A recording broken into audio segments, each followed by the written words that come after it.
This is the VOA Special English Technology Report. Today we take another look at facial recognition systems. These can tag friends in Facebook photos or help police identify suspects in the recent riots in Britain. Kurt Romer is Chief Security Strategist for Citrix Systems in Fort Lauderdale, Florida. He says technology makes it easier than ever for governments to identify people.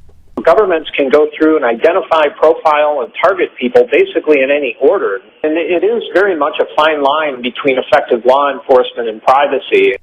Christine Unsworth researches information policy at Drexel College in Philadelphia, Pennsylvania.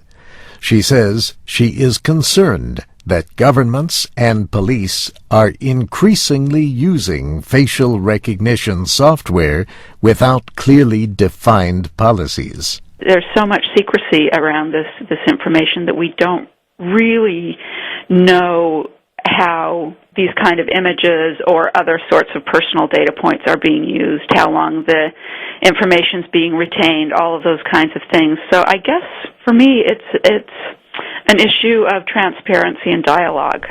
Questions like these are part of a larger debate about privacy and free speech.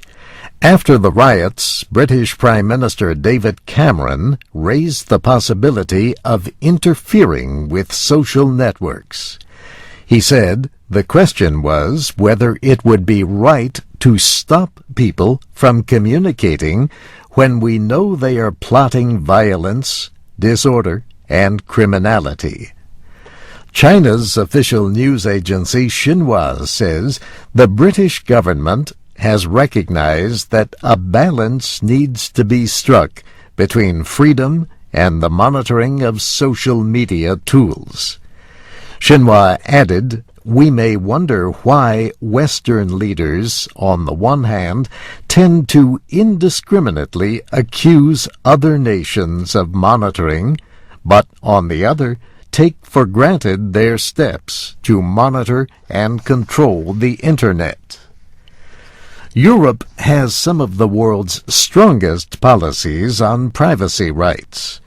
But Kurt Romer says, like other Western governments, they have not clearly defined their policies on new technologies. China calling that out really shows that we have some issues to address here from a policy perspective in addition to technology. One debate involves an action in San Francisco on August 11th by the Bay Area Rapid Transit System. BART disabled wireless service in some of its underground stations for 3 hours. It says protesters were planning to use mobile devices to organize activities to disrupt train service. BART has faced protests over what activists say is police abuse by transit officers.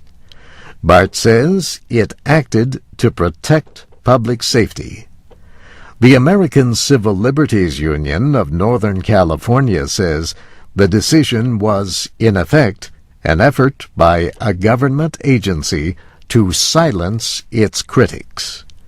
The Federal Communications Commission says it is collecting information about BART's actions. And that's the VOA Special English Technology Report, written by June Sims. You can find Part 1 of our report on facial recognition systems at voaspecialenglish.com.